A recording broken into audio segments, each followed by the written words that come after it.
O número de brasileiros que se tornaram microempreendedores individuais continua crescendo. Só nos primeiros 4 meses de 2025, foram mais de 1.300.000 novos registros. Esse movimento mostra a força do modelo MEI no país, mas também chama atenção para a alta taxa de mortalidade dos pequenos negócios. Dados do Sebrae mostram que quase 30% encerram as atividades em até 5 anos. Para explicar melhor sobre o assunto, a gente está com o coordenador dos cursos de Gestão e Negócios do UniBH e professor de Direito Empresarial, Everson Brunhara. Everson, boa tarde. Boa noite, aliás. Boa noite, boa noite, boa noite. Tudo bem com vocês? É um prazer enorme estar aqui para falar de um tema de muita relevância, ainda mais no que diz respeito ao MEI, né? Que ele tem, o tipo empresarial do MEI tem aumentado, mas ele tem tido uma mortalidade também muito rápida, né? Quase um natimorto. E aí O, estamos aqui para. sim, o Everson, muito obrigada por nos atender. O que é esse crescimento aí de 1.300.000 novos registros em 4 meses apenas revela sobre o comportamento do trabalhador brasileiro e também sobre o cenário do empreendedorismo hoje? São vários fatores, mas nós podemos perceber que depois de 2021 com a reforma econômica, inclusive quando a gente acaba com a IRELI, inicia o modelo da SLU, né, a Sociedade Unipessoal, que a pessoa ela não precisa integralizar um capital tão alto para poder ela ter uma limitada, e com esse pós-pandemia e outros tantos fatores, né, que vem trazendo no Brasil, é natural, inclusive com essas enxurradas de informações que a gente recebe de pejotização, da necessidade da gente poder empreender, que dá um aumento dos meios, né, para assim dizer. Então, são vários fatores. Um dos fatores é larga pejotização. As relações de trabalho se tornam cada vez mais estreitas e muitas pessoas começam a precarizar o trabalho através da abertura de meios.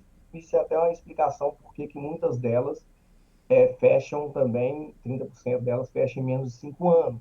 Essa é uma das possíveis explicações. Mas uma coisa também que é interessante, que existe no Brasil uma narrativa muito poderosa, é uma narrativa quase mítica, que exalta a ideia do empreendedor como aquela pessoa que vence, vamos assim dizer, na raça, aquela figura que, sem estudar, sem apoio algum, enfrenta o mundo e constrói um império com suas próprias mãos. Essa história, ela vem de alguns, né, poucos, igual Bill Gates, Zuckerberg, outros empreendedores do Vale do Silício, que frequentemente são usados como exemplo, que sim, eles largaram a faculdade, criaram impérios bilionários, mas o que esquecem de falar é que eles são casos excepcionais. E também que eles tinham um capital de risco e redes de altas qualidades, bem estáveis, e um ecossistema inovador e maduro, né, num mercado que estava funcional na época. E é muito importante da gente frisar que nenhum dessas pessoas que eu citei aqui, que são exceções, né, mas parou de estudar. Eles apenas seguiram um caminho não convencional, mas repleto de dedicação intelectual, leitura técnica, horas e horas de aprendizado. E aqui no Brasil, quando a gente tenta repetir essa trajetória, sem que a gente tenha uma estrutura, sem que a gente tenha uma formação e sem mesmo acessos, a chance de dar certo é muito pequena. A realidade do Brasil, igual foi dito anteriormente, né, trazido pelo Sebrae aí, é que em menos de 5 anos, que é um período assim de maturação de uma empresa, o microempreendedor individual ele acaba não conseguindo por vários fatores, né? O ambiente negocial no Brasil ele é diverso. Nós temos uma carga tributária caótica, desproporcional, muitas vezes até punitiva. Muitas vezes nós temos uma burocracia excessiva. Para poder ser um microempreendedor individual, até que a burocracia não é tão grande, mas para ele poder alavancar para uma microempresa, uma empresa de Uhum. pequeno porte também é muito, muito difícil. Então, empreender no Brasil é, de fato, um trabalho homérico, né? Tem que ser um herói. E essa romantização que a gente tem da pessoa que ela não tem estratégia, ela não estuda da ignorância do empreendedor, né? Do empreendedor que vai na raça, Uhum.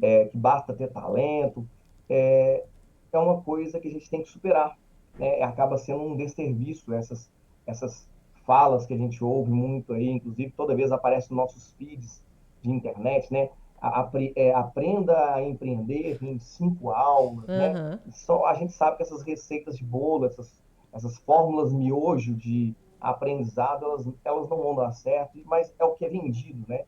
O mercado ele exige que a gente faça muita leitura, que a gente tenha conhecimento contábil, fiscal, jurídico, exige que a gente saiba interpretar dados, mapear riscos, gerir pessoas, que é uma coisa muito difícil, porque um MEI, embora ele comece com ele pode ter um funcionário, mas ninguém começa MEI para continuar MEI, se ele quer empreender, então ele quer crescer, ele quer Uhum. sair da responsabilidade do seu CPF, né, que o MEI ele tem uma responsabilidade que está ilimitada, então alcança o seu CPF para poder vir para uma ilimitada. Então ele precisa se adaptar a tecnologias que mudam, né? Anteriormente estavam falando aqui do e-commerce, eu estava acompanhando vocês aqui no off aqui, falando do e-commerce, a necessidade de verificar se o nicho dele é do e-commerce e tal.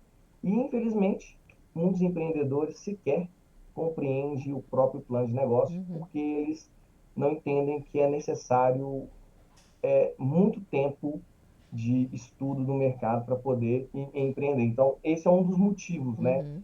que a gente acredita que os modelos do MEI acabam, muitas vezes, não dando certo no Brasil, apesar que o MEI é uma coisa muito boa, né, tirou muita gente da informalidade, fez com que a pessoa pagasse ali o mínimo do mínimo de alguns tributos, INSS, o MEI, né, quem contribui para o MEI, ele vai ter ali a garantia, se ficar grávida, sendo mulher, de Uhum. receber ali o auxílio do INSS. Então, tem muitas vantagens.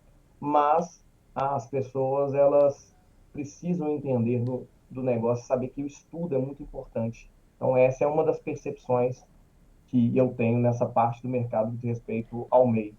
O Everson, então, para orientar as pessoas que pretendem abrir aí uma MEI, o conselho ideal seria pesquisar o mercado que você vai entrar, planejar, estudar. O que você diria para essas pessoas? Olha, a primeira coisa que nós temos que entender que nós temos até dentro do próprio Sistema S algum apoio inicial para o MEI, né? O Sebrae apoia muito o MEI, tem cursos, inclusive, de graça para quem não tem dinheiro. Se a pessoa ela quer se profissionalizar, né? Porque o empresário ele é profissional. A nossa legislação pega o empresário como profissional. O empresário é quem está ali, né? No mercado ali como profissional. Então ele vai ter que estudar. Então, eu aconselho, se não quer enfrentar 4 anos aí de um curso de gestão, administração, de contabilidade, temos cursos tecnólogos, que são cursos de graduações que, tecnológicos que duram em média 2 anos, que são mais objetivos para dentro do início da pessoa. A pessoa estudar muito o mercado não é porque ele acredita empiricamente que aquilo vai dar certo, que pode dar certo, porque acontece muitos booms, né? A gente lembra quando começou as lojas de açaí, todo lugar que você ia abrir um açaí. Aí Uhum. começou a paleteria mexicana, todo lugar tinha paleteria mexicana. Aí começou o sanduíche gourmet, todo lugar tinha um sanduíche gourmet. E a gente sabe que essas modinhas, se não forem bem estudadas, bem estruturadas, muitos vão fechar a porta em menos desses 5 anos, eu até menos, tem uns que fecham até menos, se não souberem que o produto deles, o serviço, pode ser sazonal, pode ter períodos maior de vacas gordas, outros não. Então, uma grande dica primeiro, entenda que não importa se você é bom no seu serviço, na prestação de serviço, ou no produto que você vende. Você precisa de outros profissionais para te auxiliar no seguinte sentido. Você vai precisar, no mínimo, de um contador na sua MEI, ainda mais se você quiser crescer. Você vai precisar, no mínimo, de um apoio jurídico para fazer alguns contratos, para você poder também não receber alguns processos, fazer uma advocacia preventiva. E estudar. E aí eu dei dicas aqui, né? Aqui no IBH nós temos cursos tecnológicos na área de gestão, inclusive que eu coordeno.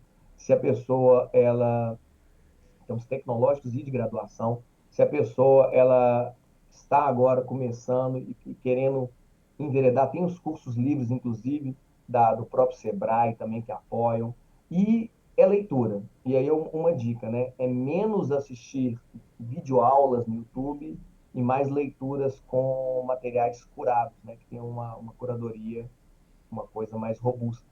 É isso, né? Tem que pegar essa inspiração aí que as pessoas têm de fazer acontecer na raça, mas tem que fazer acontecer na raça, no estudo, na preparação, na pesquisa, porque 30% de negócios fechando realmente antes dos 5 anos é uma taxa que chama bastante atenção.